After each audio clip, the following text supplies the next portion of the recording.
The Office cemented Steve Carell's place in history among this century's most beloved comedy actors, but his follow-up sitcom Space Force proved that making great TV comedy isn't as easy as Carell had previously made it look.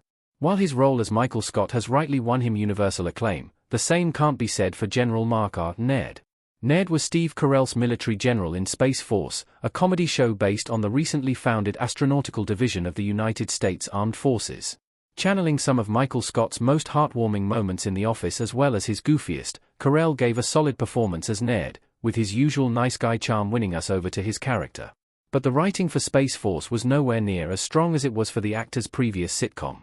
While the Office cast played a part in developing their own characters and improvising some of their lines, with Carell foremost among them, many of the show's scripts were masterpieces to begin with.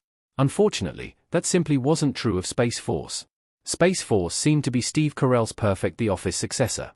Steve Carell smiles in Netflix's Space Force. 9 years after his departure from The Office, Space Force marked Steve Carell's return to TV comedy acting.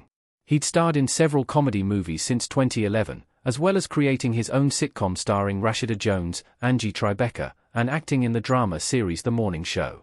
But he had a role in the cast of a small-screen comedy. Space Force seemed to feature the perfect part for his sitcom comeback. Carell developed the show himself alongside Greg Daniels, the developer and showrunner of the American version of The Office. In Space Force, Carell would star as the bumbling head of a seemingly flawed operation who initially seemed out of his depth. No actor could have been more apt to play the part than Michael Scott. In addition to Carell, Space Force featured an experienced sitcom cast, including Lisa Kudrow, Parks and Recreation's Ben Schwartz, and Tawny Newsome from Bajillion Dollar Property Dollar.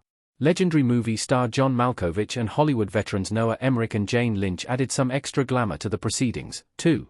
On paper, the show should have been a huge success.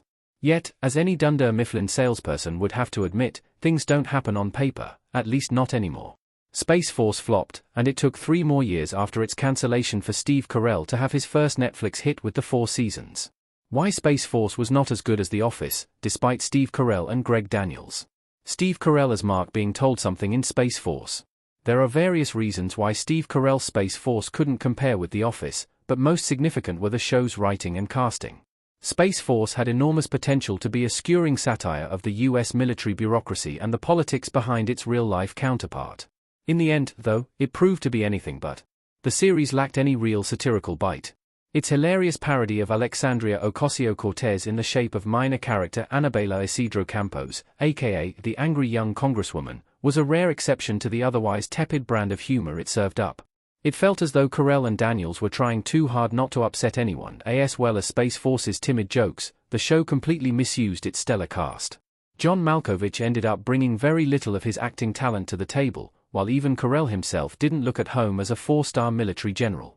Rather than The Office does NASA that we were expecting, Space Force was a relatively tame and wholly disjointed affair.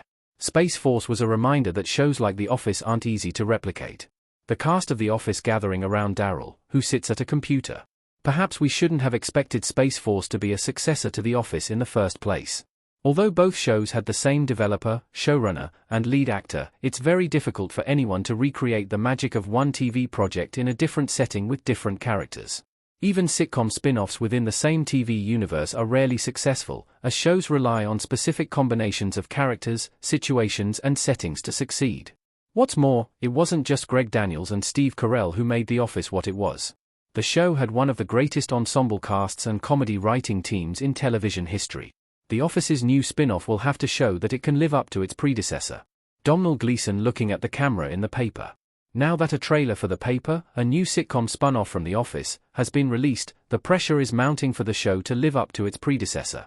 We can only hope that Greg Daniels, who has one of the greatest track records in TV comedy history, has learned some lessons from what happened with Space Force.